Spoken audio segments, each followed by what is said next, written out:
Hello, everyone. Thank you so much for joining us. I think I'll start. And yeah, if we get time at the end and we've got some spare time, I'll then carry on saying hi to everyone else because I hate missing people out. So thank you so much for joining us this afternoon for our next recovery program event, which has been designed to support businesses to restart, rebuild, and renew. In the 60-minute masterclass virtual webinar, Elliot Simmons, business development and management trainer at Jarrell Training, will go through the objection handling cycle and how this can be utilised, as well as embracing classic closing techniques. This expertly delivered session will leave attendees with a stronger ability to close negotiations, overcome objections, and win sales using timeless techniques or recognise them when potentially used against you. Love that. So following the presentation, there'll be a live Q&A where Elliot will answer all your questions. So please use the Q&A function when you have a question. So Elliot, over to you. Well, thank you very much, Kayleen, and expertly delivered there. Can I just ask that my slides are being shared at this point? Yes, they are. Okay, excellent. So overcoming objections and closing techniques. I want to start all of this by saying that none of the things I'm going to talk about here are better than a fantastic consultative sales process. If you're doing it right and it's a very nice supportive process, you probably won't have to use any of these techniques because it will all go smoothly. But like Kayleen said, it might be the case that you have people who start trying to use them against you, and it can increase your confidence if they do. So just a little bit about Jarrell Training, in case you don't know. We are absolutely part of Jarrell & Sons. So we do own a department store. We do own quite a bit of land and build properties, but I'm actually calling you today from the mill on the right there, where it's our head office and training facility. And my background is the dome at the top with Norwich Cathedral in the background.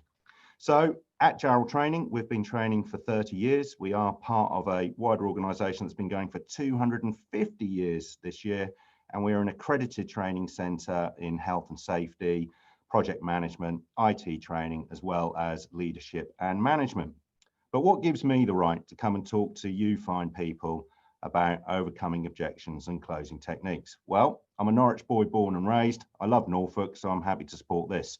But when I left Norwich, I went off to King's College, where I got a master's degree in Jacobean and Caroline drama.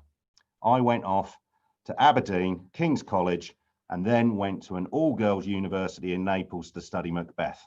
That was a long, long time ago, and it made no difference whatsoever, but it did get me a job with a brewery. So my formative years were spent working in what became the world's largest brewery now. And one of our brands was Stella Artois. An anagram of Stella Artois is Elliot's a star. It took me 2 years to figure that out. But I had a very interesting career there, went overseas. I delivered training to people and sold in the UK and America. And in America, I launched both Boddington's and Old Speckled Hen, lived over there for a couple of years. So I was a British export training Americans on how to sell. I went off to a real proper university called Ashridge, where I got a postgraduate in management studies while I was still working for the breweries, and that enabled me to get a job with Pepsi. Okay, it's not Coke, but it's still a pretty big brand. And I've worked in the off-license background. I've worked in pubs, supermarkets, wholesale. I've run sectors and national teams of salespeople. But I was working away a lot, lived all over, and I wanted to come back to Norfolk, and I got a job with May Gurney. Now, many of you probably remember May Gurney, but you probably haven't heard of it recently, because I was the person that joined an organisation just as they made a load of people redundant. So I went back to university again, and I went to the UEA, where I got a qualification to become a lecturer. So I've got some background in the commercial world, particularly FMCG, and I've done lots of training, and I've been now at Jarrell for 10 years, and I like to say that I'm like the headmaster here. Okay, so what have we got to talk about? What's the scale of the task? Well, sales techniques, thousands of books out there, can take years of training. And Kayleen has given me 1 hour to talk about overcoming objections and closing techniques. So better get on with it. And what I want to know is, on a scale of 1 to 5, how confident is my audience at overcoming objections and closing techniques. Now, Kayleen, I believe you've set up a poll. So here she goes. She's sending the first poll. Yeah, so you'll see along the bottom of your screen, there's a poll function. If you click on that, and then you'll see the poll. So yeah, 1 to 5. Oh, I'm intrigued. No one selects 5. No one's at 5, but you know, we've got a few. So we'll just wait. We're about 70%. There's the 5. Oh, there's the 1. The 1. Excellent. Well, we'll give them a job. Okay, I think, are you happy for me to end and launch? Yeah, absolutely. Very interesting. Okay, so we've got a big mix, but halfway the most common with 45% of you. Okay, so is that coming off the screen now? Yep, off the screen. Cool. Okay, so what do we think an objection is? Objection, very interesting word. I think often it's a mindset thing. People feel fear about them. And an objection is something which, you know, someone's going to shy away from. But what does fear stand for if you're feeling fear about handling an objection? Well, I like to say that it's a backronym. We don't want to see people hiding underneath the table. What does it stand for? Well, forever expecting awful results or false evidence which appears real. You get an objection, there's no reason to run away. And yet lots of people under the TKI instrument here, and Rui and Chris from CFAS, I know you know this model well, lots of people will go into the avoiding position. They do not want to deal with an objection. And Dr. Cheeky Davis of University College Berkeley said there are 3 good ways to overcoming that fear. One is to find the benefits of past failures. 1 is when failure is possible to view it as a challenge. And 3 is treat yourself kindly when you experience a failure, because we're all going to face objections during the sales process. But what I don't want people to do is think that it's a bad thing. Objections are positive. They are a buying signal. You are still in communication with the prospect. They just want to seek a resolution to it. And there are loads of common objections that will come up. And so what I want to do with you now, we've got a range of people here, just put in the chat function, what are the 2 most common objections you come up against? And I bet loads of them are similar.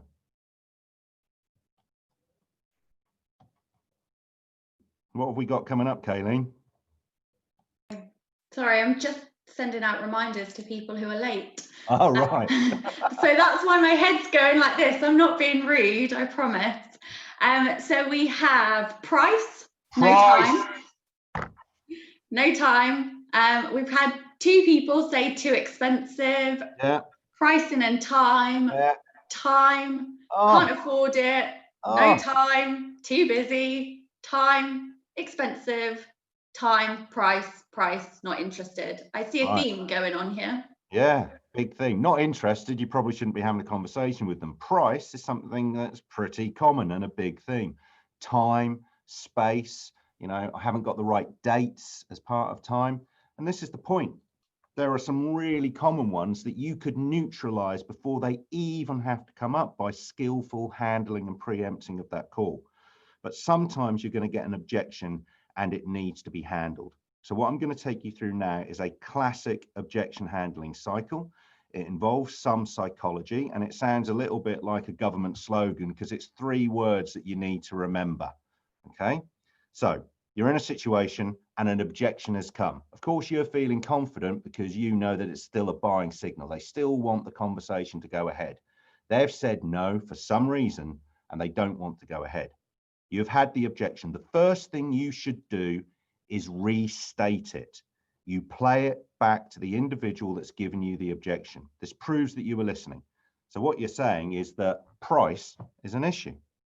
Now, most people think you might want to then solve it at that time. It's not right. Don't solve it straight away. We want that person on side. So you've restated it. You've shown that you have listened. The next thing to do is isolate it. And by isolate, I mean, we need to be sure that that is the only thing which is the issue. Is that your only concern? Is that the only thing which is an issue at the moment? you isolate it, and then you classify, not clarify, classify. If price wasn't an issue, then would you be going ahead today? Would you be proceeding? Restate, isolate, classify. Now, if we were doing this on a longer half-day training session, I'd be having people doing role plays or playing out scenarios where they get to practice this in a natural way. And one of the things which is really interesting is trying to make it feel like a normal conversation. You don't want the prospect to be feeling like they're being taken through an objection handling cycle. And what they'll actually feel like is that you're someone who is listening, who actually cares about their concerns. But it's interesting to watch how people jump or miss one of those stages out. And you mustn't do it. Because once you've restated, isolated, and classified, you're either going to get a yes or no answer now. If they say no, I still wouldn't proceed, then that's great. You've drawn out some other information. It isn't price that was the issue. It was something else which you haven't found out. Or it's just a red herring and they're just playing with you, so you can ignore it. However, if they say yes at this stage, then you know you've either got something which is a misunderstanding and you can apologize. You can then clarify the situation and go back and maybe look at some of the options that you have at play because they were maybe confused, or it's a genuine objection and therefore it has to be handled. You have to now find a solution, overcome that with additional benefits if it's something which you cannot move on, and sometimes price is something which you cannot haggle, negotiate with, it's a set price, and then you can close the deal. So if there's one 3-word slogan that you should all remember at the moment, apart from hands, face, and space, it should be restate, isolate, and classify. And it would be interesting to see people practice that if we were on a Zoom call where I could see you all.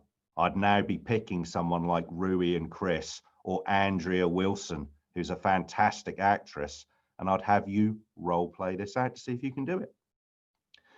So we've got to a situation where we've restated, isolated, and classified, and we've found out that it is actually a genuine objection and therefore it needs to be handled. Now, again, I'd like to reiterate that there's nothing better than being in a fully collaborative sales process where everybody's getting on well and you're actually just finding a solution for people who actually have a genuine need.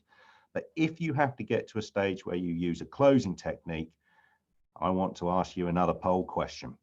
And that is, yes, with closing techniques, we should always be closing, but how many closing techniques do you know? I've just launched it. So yes, again. you have. I've seen it pop up again. Oh, some people were straight in there with 1. I know. 1 to 5. Oh, we've got, oh, that's probably the person who had, yeah. I mean, I don't know if it's anyone else, but just an FYI, Elliot, when I saw that graphic photo, all I've got playing in my head right now is Spice Girls Stop. Closing techniques? Just because of this, well, I've just got, and it's going around in my head. I don't know if anyone else. You're younger than me. I'm 50. I don't know who the Spice Girls are, but that's really interesting. So we've got 94% of the population saying that they know 1 to 5 closing techniques. And it's going to be really interesting because how many are there out there? Well, I've got you a link here that you can go to if you want. And here's just 12 from a set of 67 at changingminds.org. And they've all got wonderful names. It's very interesting, like the bracket close, the calculator close, the embarrassment close. But a little bit of research, and you live in an age where you've got access to the world's greatest ever research tool of Google, you can really quickly find 333 different techniques. And they've all got these extremely interesting names. But what I put to you is that actually there are only really 7 closing techniques. So what we're going to do is go through the top 7 closing techniques as I see them.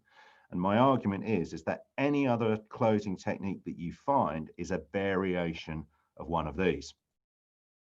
And we've got some interesting pictures for them. And the first one that I'm going to talk about is the alternative close, sometimes called the either or close. Now, pretty easy name.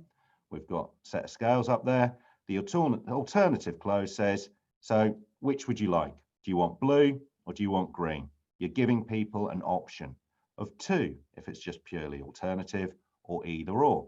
Now, if you wanted to make a bracket close, which is a variation of it, you've got three options, and the bracket close is still an alternative close. You're saying, do you want blue for 80, green for 120, or red for 100?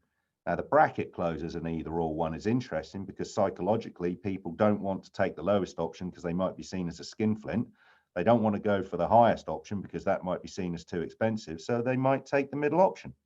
What you've given them is a range. So that's the alternative close. Pretty easy, and one that you can apply straight away, and it gives people only the option of taking one of the ones that you have offered. Next one is the assumptive close, sometimes called a signature close. Now, the assumptive close is maybe just handing over an order book to someone, but you've got to act like they are just going to buy. You have been taking them through a process, you've been building rapport, you've been acting as if everything's okay, and you are just going to send them the deal for that £100. Just sign here, I'll send the contract over, that will be with you tomorrow. Now, I know that there are some people in the audience who have been through the full training of this before, and one of the members of their team said, do you know what? I really like the assumptive close. I'm going to start doing that. I'm going to act completely as if this prospect is going to buy. I'm not going to feel the fear, and I'm going to say, I'm going to send the contract over to you. And they found that when they started doing this, that they started closing more deals. People at the other end were just waiting for them to say, let's go ahead with the deal, but I'll send you over the paperwork to sign. So the assumptive close.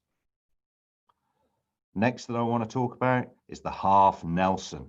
So Halfnelson, a wrestling term. Quite aggressive, perhaps, the Halfnelson. And the Halfnelson close would probably be taken on when things have got a little bit confrontational. It's getting a little bit tough. They can't make the decision. And what's important here with the Halfnelson is, yeah, you've got their arm behind their back, and it's extremely important that you do the Halfnelson in this way. You've got one thing that needs to be solved, and you start it by saying, if I solve this for you, then you are going to go ahead, correct? You'd want to be making out like it's a difficult thing for you to do. If I solve the issue that you've got with refrigerated space in your shop, will you go ahead? They will then have to say either yes or no, and you've basically isolated it again and clarified that situation by classifying the fact that they're going to do it. Now, they might not know that you've got a load of fridges in the back of your car that you can easily give to them. So it's a targeted thing. The psychology here is that you are making out that you are doing something which is relatively difficult.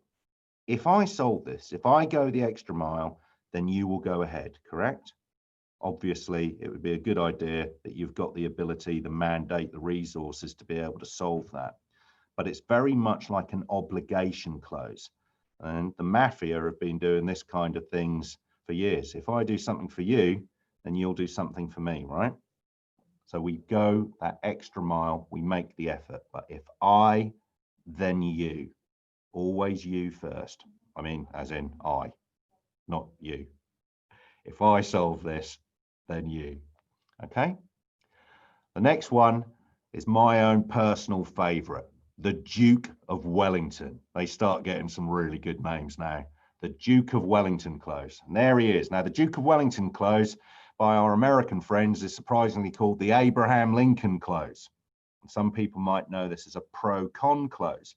And this is an important one where things have been going all right. You know, you've been having some long conversations and you've been really exploring what's, available, and you've restated and isolated and classified, and we've got to a situation and they don't seem to want to go ahead. And you just say, okay, right, let's stop this. Let's get a piece of paper or a flip chart, or let's just, mock this out in a PowerPoint presentation where we draw a piece of paper and we say, okay, so there are certain things we like and certain things we don't like. And what you do, first of all, is you say, so we've been having this conversation. Let's imagine we're talking about doing some training for Jarrell training, and they haven't decided to go ahead. So you say, okay, let's go through the things that we like together, because you said that you really like the fact that Jarrell has got very secure finances and a 250-year heritage, didn't you? And they'll say, yes, we did say that. And you also said you liked the fact that we were accredited and we actually had a grade 1 listed building where you could come and do the training, didn't you? Yeah, I did say that. And you say, what else did you say? And they go, well, I like the fact that you had a very established team, Elliot. You said how you've got some trainers who have worked for you for 20 years. And I like the fact that you've got some really good virtual options there with really, really high quality broadband. Yeah, I remember you saying that. That's right.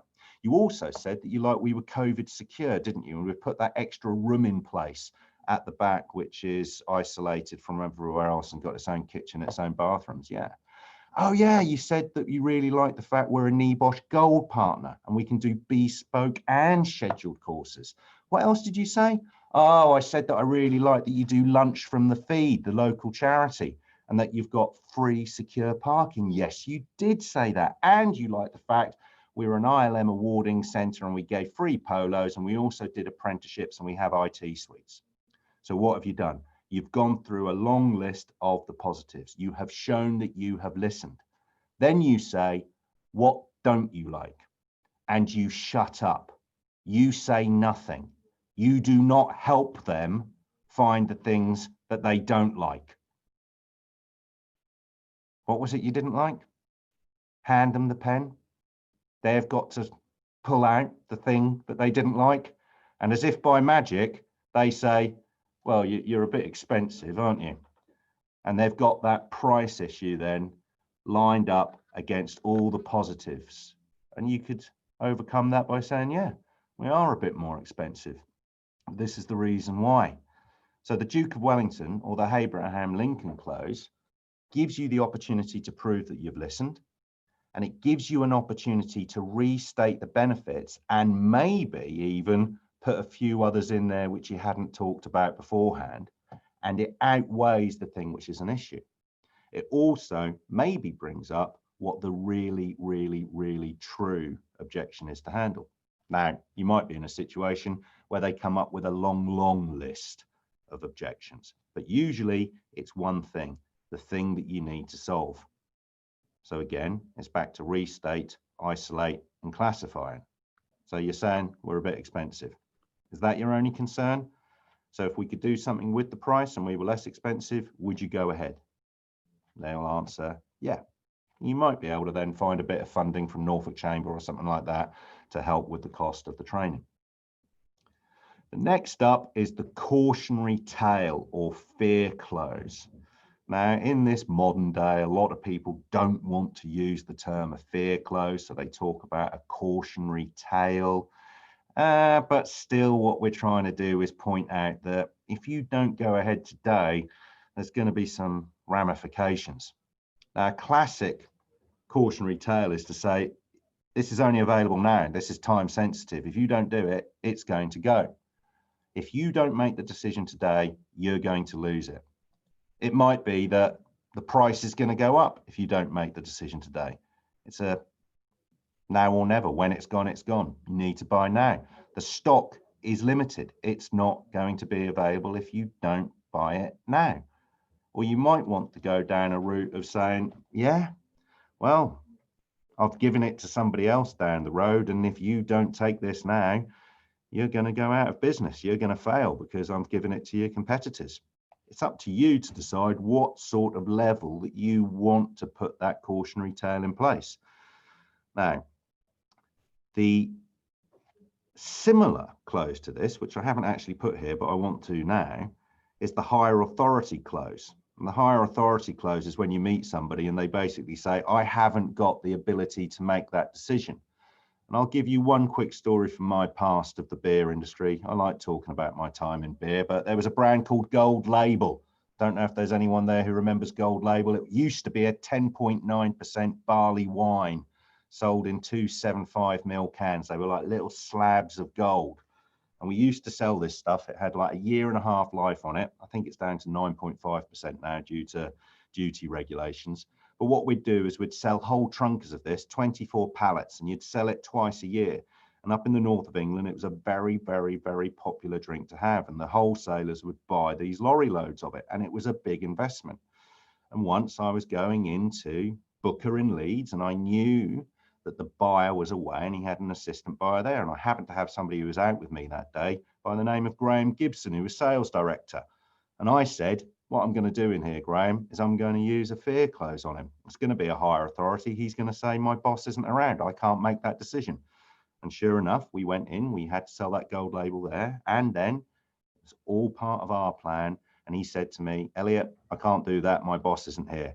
And I said, how much trouble are you going to get into when you don't make that decision for the gold label? I wouldn't want to be in your shoes.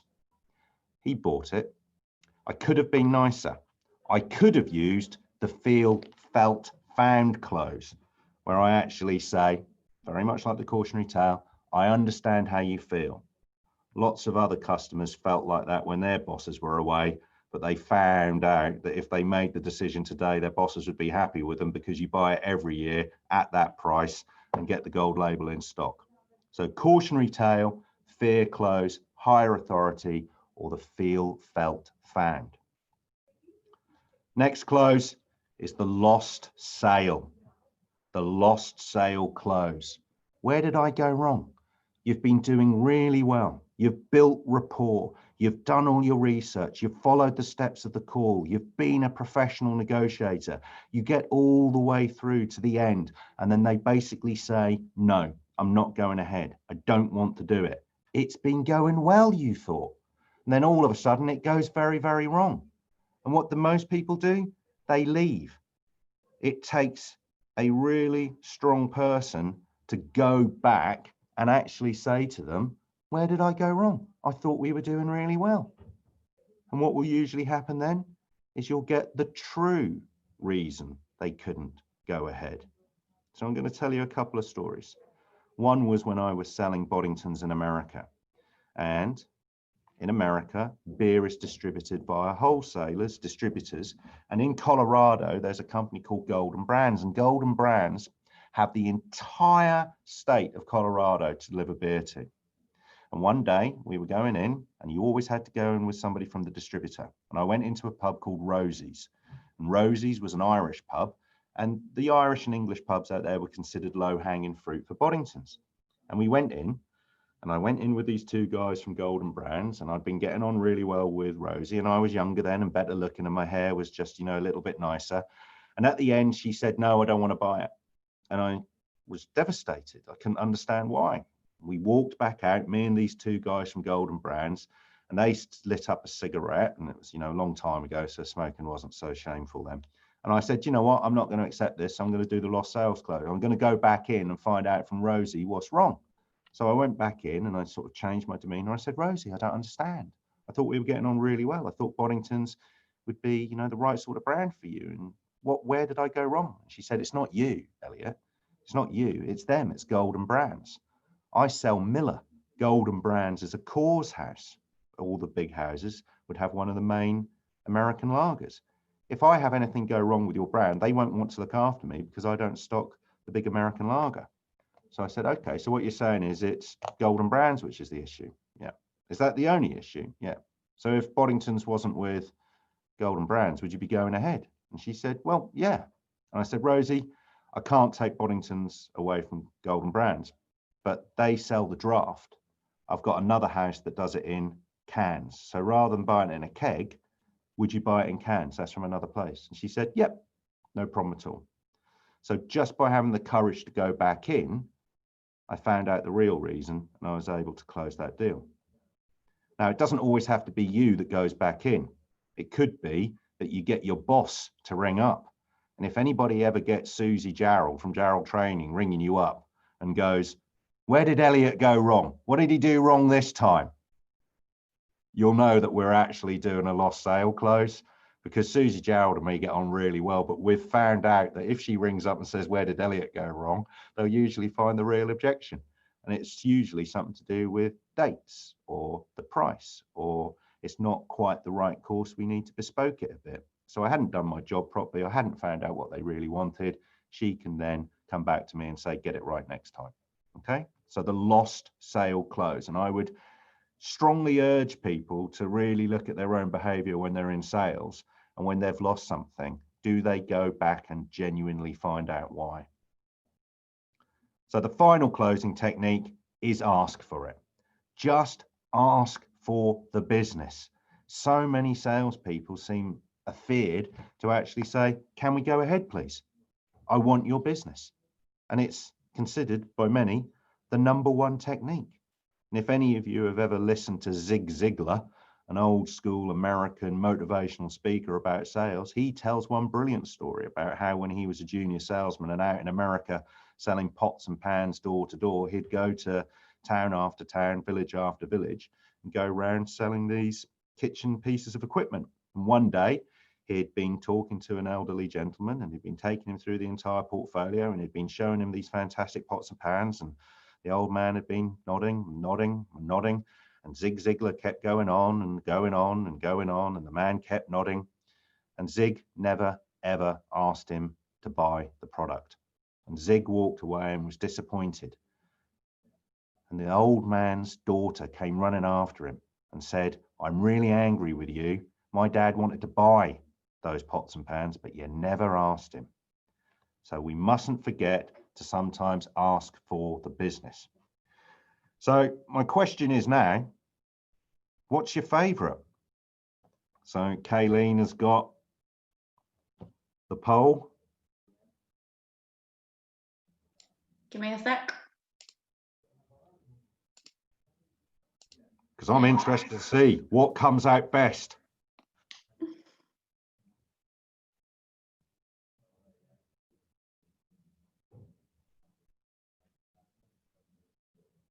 Oh. Are these the results that you thought? Well, you see, I really like the Duke of Wellington. Is sort of one of my favorites, but the assumptive close usually does very well and is an interesting thing for companies to start actually inserting into their sales process. And it's a very easy one for people to measure. So assumptive has come out top, with the Duke of Wellington second. Yay, Duke of Wellington, just asking for it third, and then down to alternative and Halfnelson. And not a single person said the fear, close, or cautionary tale nowadays. Very interesting. And lost sale down there with just 6%. So I wanted to crack on through with the time that we had, because I'm going to assume that there's going to be more than the one question which we'd had set up, Kayleen. And I really hope that we do have people actually ask some questions. Yeah, so as I said earlier, if you've got any questions, pop them in the Q&A. Elliot, I'll ask you the question that we had pre-submitted. So this was from John. What is a key to a good close? I've been using the ABCD technique. I don't know if you want to go through that or whether you want me to explain it. The ABCD closing technique sounds like a sales process where you're actually going to sort of like assess the situation, build rapport, close the deal, and then make sure you get the deposit. In regards to the best closing technique, I think the best closing technique is never having to use a closing technique at all, because you have actually built rapport, you've really understood the client's needs, and selling should be about actually meeting real needs that are there. You're not a costermonger who's trying to impose your will upon somebody. You're actually trying to find a solution. So if you're in a good, like say, consultative sales situation, then you're helping meet that need and you're consulting on it. The best closing technique after that is the right closing technique for the person who's asked the question, because you've won the deal. As I say, there are loads and loads out there, and it's bringing back to me a memory of when I was sitting with a very experienced person in the oil and gas industry. So when I was selling some training solutions, and this person was a business development manager there and was very keen to tell me how experienced they were. And they said, don't try any of these sales techniques on me, Elliot. I've been on all the same courses. And I went, oh, right, yeah. So you're a very experienced person? Yes. And you know all of these techniques? Yes. And you don't like them being used against you, do you? Yes, that's right, Elliot. And do you want to go ahead? And she said, yes. And I went, oh, right, you didn't know about the yes set close then, where you just psychologically get people to say yes to make it hard to say no. It's a little bit of me trying to be funny, but it's actually what I did. And sales techniques can become really fun when you build your confidence up and when you see somebody trying to use them. So the best sales technique, best closing technique is the one that works. Thank ABCD, very good process, but I'd argue it's a process. So you're assessing, you're building rapport, you're doing research into the client. Absolutely, you should understand more about them than they potentially understand about themselves. But all the techniques that you use for building rapport, mirror matching, questioning techniques, you know, insights, discovery, psychology, changing your language for that right, you know, conversation with that person, and then the close. And again, that's that technique there. Which is the point of the close? I'm just going to ask for the deal. Is it going to be handing over the document to sign? Is it going to be pointing out that there are more benefits than negatives?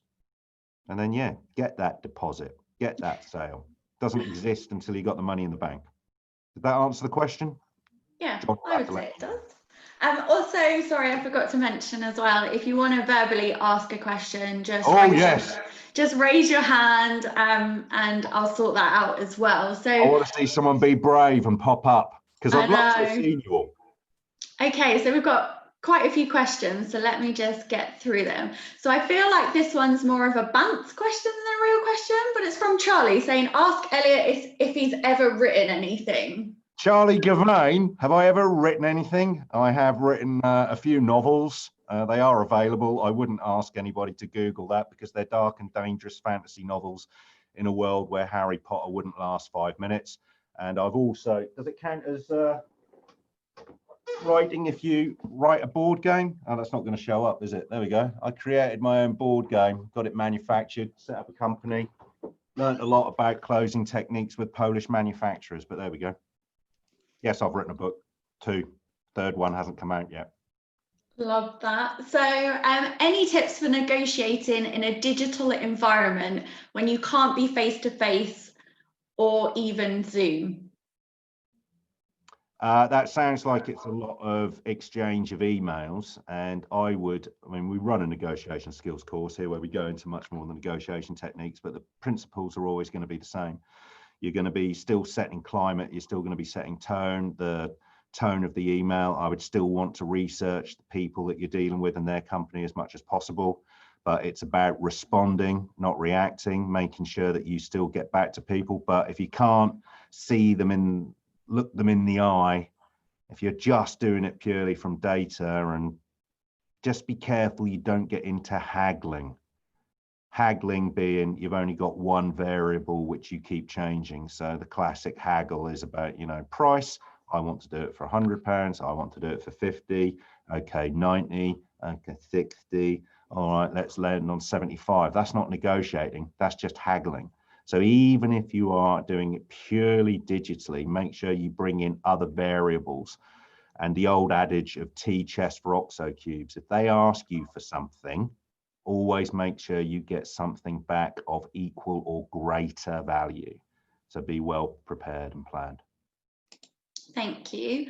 We've then got when people just want a price without wanting to speak / struggling to build a rapport. Do you have any tips? Don't deal with them. Love that. Is that no, it's classic. It's classic. You know, one of the things that you'll get a lot is people need to have 3 prices to get a quote. And, you know, why should you give any of your time for them if they're not going to actually enter into, you know, a proper discussion with you? You can't, I mean, that's transactional. So if you've got a clear pricing strategy, if you're just selling widgets, you know, fine, they can go and look on your website. And, you know, I'm not decrying the fact that people sell widgets. We've got things which are, you know, straightforward price. This is what it is. But often I would say, don't deal with them if they say, I just want a price. If somebody rings up and goes, look, I'm at a very early stage where I'm just investigating prices, and they've actually talked with you, then yeah, absolutely. Well, I'd love to be able to help. You know, what is it that you're looking for? And it might give you the opportunity to get into their mind some of the positive benefits of your organization's offering. But it shouldn't ever just be about price. Price should be the last thing. in all the classic stuff. Thank you. So this is a question from Alex Durand. How Saxon air. Yes. How do you approach clients used to bullying suppliers, i.e. playing you off against competitors, Duke of Wellington, layer up your pros?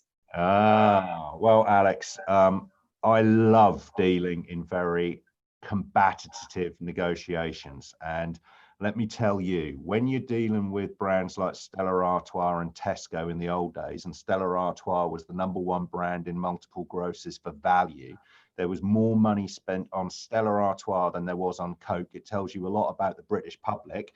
And you've got suppliers who basically want to act like puppet masters and say, we'll control the sector. We'll make a decision about how much market share Whitbread Interbrew have and how much Scotsco have got. It can be very, very intimidating. And my first thing that I would say is, don't take it personally. Don't take it personally. Don't take it personally, because what they want to do is have you feeling like you're in some sort of vulnerable state. Even if you're dealing with somebody who is of, world-class size, you've got to feel like you've still got the power and stand up to them. Bullies don't like being stood up to. And yeah, that's what I would say. But I'd need to have a lot more information. I'm quite happy to come around and be a consultant for you, Alex. Just to sit for a couple of moments in one of your private air charter vehicles. That's very good. That can be your new background for next time. Well, I'll tell you what, that's an amazing organisation, Saxon Air. Yeah, Alex is kindly going to do a recovery program with us in November. So watch the space. Elliot, you can even join and pose a question to Alex as well. I will, yeah. So we've got another question. I once sent something into them because I was looking to take over 16 chaps to a board game conference in Germany, right? And basically what came back was, how much do you all weigh? And it was, board game players aren't, notoriously light and svelte figures. And it turns out that it costs more money if you're really, really heavy. That was an interesting negotiation. I guess it's to do with well, it's an important petrol. thing for them. It's fuel. It's to do with fuel. Very important. Yes, and they're very expensive to run.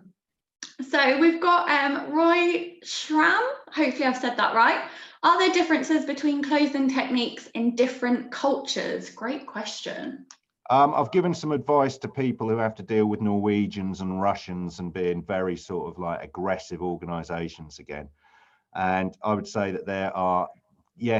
I'm very, very careful nowadays about talking about protected characteristics. Am I allowed to touch upon a couple of classics which are from darker days? And I don't know if I would say, but if we had a private conversation, I'll tell you a technique that you can definitely use with people from East Asia and a technique that you can definitely use from people from South Asia. But that's sort of like over a pint conversation where I'm not being recorded. Cultural conversation to do with gambling and also math skills, but I've used techniques with them and proven it. Perfect. And we've got another question from Charlie saying, is walking away a closing technique? Yep, absolutely. Walk away is a closing technique most used in negotiations, and you should never be afraid to walk away, because if they're interested, they will come back to you. One of my favorite deliberate walk away positionings was when I was dealing with Morrison's, holding a negotiation with them, and we were in their boardroom, and I did a sort of like reverse walk away. I'm sitting there with my boss. We'd traveled up to their head office. We'd had a call from the managing director of Green King, who'd said, if you don't get this deal, 400 people are going to lose their job. It was a very, very high pressure situation. I'm in their boardroom, and I basically asked them to leave their own boardroom, saying, I'm walking away, but we're not going to go back to Bury. You can leave. And I sent them into their own reception to sit down, make them feel a bit more vulnerable in their own brilliantly large head office, which looks like a castle that they've built to intimidate people. So yeah, walk away. Especially if you haven't got all the information, especially if you have to go back to base, you can walk away. Did you get the deal? Yeah, of course I did. Well, And my boss went, I know what you're doing. I know what you're doing. This is really, really high risk, Elliot. But just for the joy of being able to go back and say, yeah, you can come back in now. Oh, you would love the apprenticeship. Right. We've got another question We from teach Kate. all these things on our apprenticeship. You can just ask Rui and Chris the sort of things we teach on the apprenticeship. I love this. Right. We've got a question from Kate Gaskin. Kate, another legend.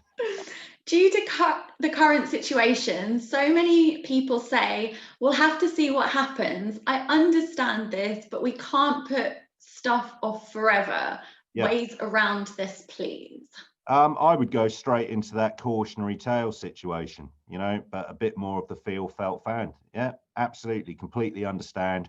But it's going to be a cautionary tale. We're under the same sort of pressures as you. This is a price that we've got today, or this is some stock that we've got, or this is an opportunity that we've got. If you don't get it, what I'm going to do is I'm going to go to somebody else. And this is real. And, there are going to be people who survive this situation, and there are going to be people who lose out, which sounds, really quite harsh, but we know that. So I would be going down what type of business are you? Are you the one that's going to sit still and see what happens, or are you the one who's going to grab your own destiny and move forward? Yep, I'm not, don't blink is a strategy, but you've got to make that call. Read the type of person you're talking to, but I think if you go too soft, nothing's going to happen there. Okay, we'll just wait. Thank you. Sorry, I'm just scanning the questions that have come in the chat function. Are you filtering out all the nasty ones? No, I'm not filtering out anything. I think you've covered them all by the looks of it. If anyone's got any other questions, again, you can raise your hand if you want to verbally ask. Yeah, not one of them has done that option. No, it's weird because we get feedback saying we want to ask questions, Oh, Nina's raised her hand. Yes. Come on, Nina. Okay, this could go horribly wrong though. So Nina, what I'll do is I will just find you quickly. I'll give you permission. There should potentially come up with a little box. Why can't I find you on the attendance list, Nina?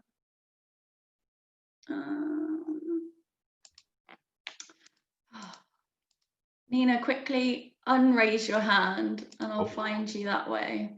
Thank you. Nina, there you are. Right.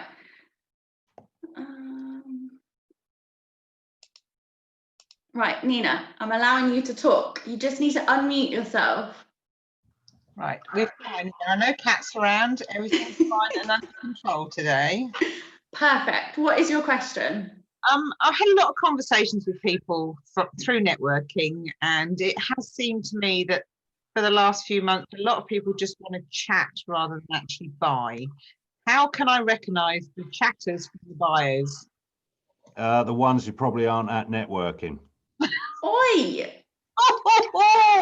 Look, I've got high yellow energy. I'm often very, very sarcastic, but that's going to be the sort of like questioning skills that you've got to do, isn't it? You've got to, chatting and building rapport at the beginning is obviously going to be important, but through the questioning techniques that you use and listening and being attentive, you should be able to find out their appetite. But that's always going to be the case. They're probably there because they want to sell to you. Are they there because they want to buy? So what sort of networking event are you at? But yeah, I can understand that. Thank you. Right. Nina, did you have anything else? Are you happy? No, that's fine. Can you mute me again? Yes, of course I can. Stay with us. So we've had another question come in from Roy saying, what are the differences between B2C and B2B? Wow. I think with B2C, you probably need to make that decision about what type of ethics and values your company has. How do you want to deal with, customers who are, members of the great British public? And, it's classic, isn't it? Do you want to be a double glazing costermonger, or do you want to be the high end bespoke jewelry sort of situation? B2B, again, the tone is going to apply, but they are supposed to be professionals that you're dealing with. So again, Roy, I'd want to know, are you dealing with buyers who have been sent on courses to be buyers and probably really relish in the cut and thrust of a negotiation? And the advice that I would give again is, don't take it personally. I mean, I remember when I was a lot younger and I did take it personally, and it felt really, really, really vital to win those pieces of business. And then I found the more and more that I'd been out and experienced and learnt the techniques and started having fun with it and being a sales professional of sorts, it became a lot more fun. I didn't care as much in terms of how I took it personally, and I started getting different results.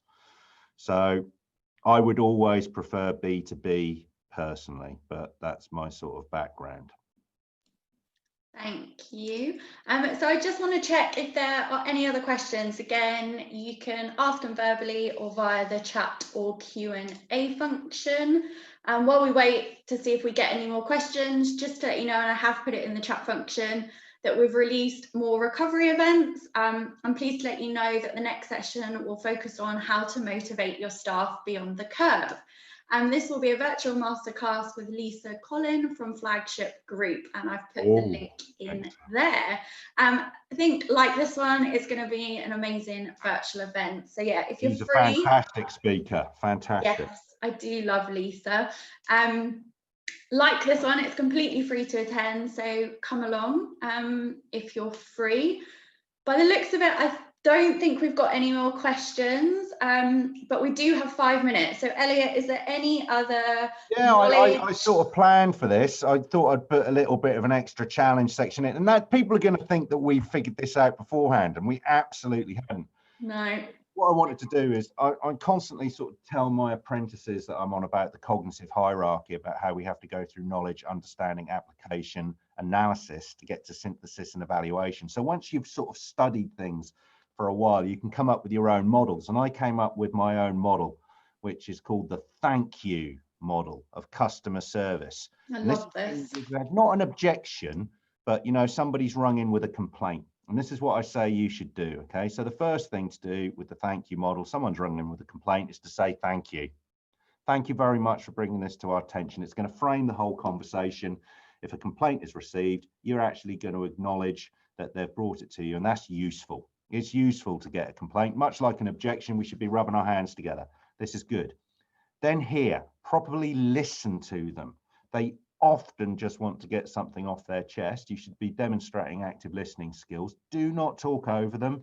Let them talk to you, and do not become inquisitorial or defensive. The A stands for acknowledge. Acknowledge that they've actually had a real problem. You might be thinking in your own head that this is a ridiculous thing that they've brought up, but it's probably quite an important thing to them that they've actually taken the time and effort to ring you up. So this is where we then have gone through an OODA loop. That's something for my boys from CFAS. We notify them of what the next steps are going to be. Now, it might be that you ask them to leave the premises, or it might be that you're going to escalate it all the way, to the MD. Whatever it is, you notify them what you're going to do. Tell them about the timescales it's going to take, and you absolutely ensure that you are responding, not reacting to them. And then you kick off. That's quite an aggressive sort of piece of terminology there, but what I mean is not kick off in terms of any rage, but you kick off and mobilize the activity that said you were going to do. You could call that, sort of something else, but it needs to begin with K to make thank you. And the U stands for update. You absolutely ensure that you get back to that individual who raised the complaint. You get back to them. You tell them what happened. One of the leading causes of frustration is not getting back to somebody. And one of the things that I always find fascinating is when I have an inquiry come in, just an inquiry, a sales inquiry, and we pride ourselves in getting back to people, pretty quickly in an intelligent fashion. And the amount of times someone says, thank you for getting back to me. It's unbelievable that they should be thanking me for getting back to them. What that implies is that people are sending out inquiries all the time and people aren't responding. And we need to get back to people. So hopefully that's got us to the full hour, Kayleen. Yeah. I've really enjoyed it. I don't know if the others have. It would have been lovely to have seen some faces, but thank you very much for giving me the opportunity to speak to everybody today about this subject. Pleasure. Hang on, we've just got, okay, 2 things. We've got 2 minutes. Let's utilise them. Oh, why does my clock say 13:01 then? Well, I don't know, because you're an hour 15:01. behind. 15:01. Okay, so John says, will the session be available to view online later? I can answer that question, yes. As soon as the recording is available, I'll share with you. Elliot's also going to kindly send over a copy of his presentation to me. So as soon as I've got that, I'll share it amongst everyone, and the recording will follow either later on this week or early next week. Bosh, next. Bosh. I love that.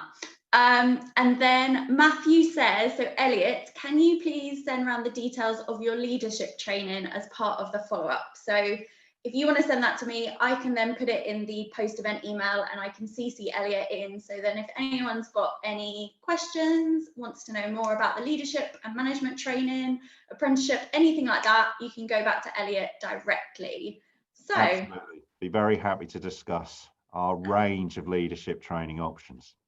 Perfect. And breathe. Oh, well, we're now inundated with people. So I'm conscious of time. So I'm just going to say thank you so much for joining us this afternoon. I've really enjoyed it. I hope you really enjoyed it. And yeah, hopefully if anyone thinks of an alternative letter for K for Elliot's thank you, then let us know because I'm intrigued. So yeah, thank you again for joining us. Hopefully we'll see you again soon. And fingers crossed it eventually stops raining.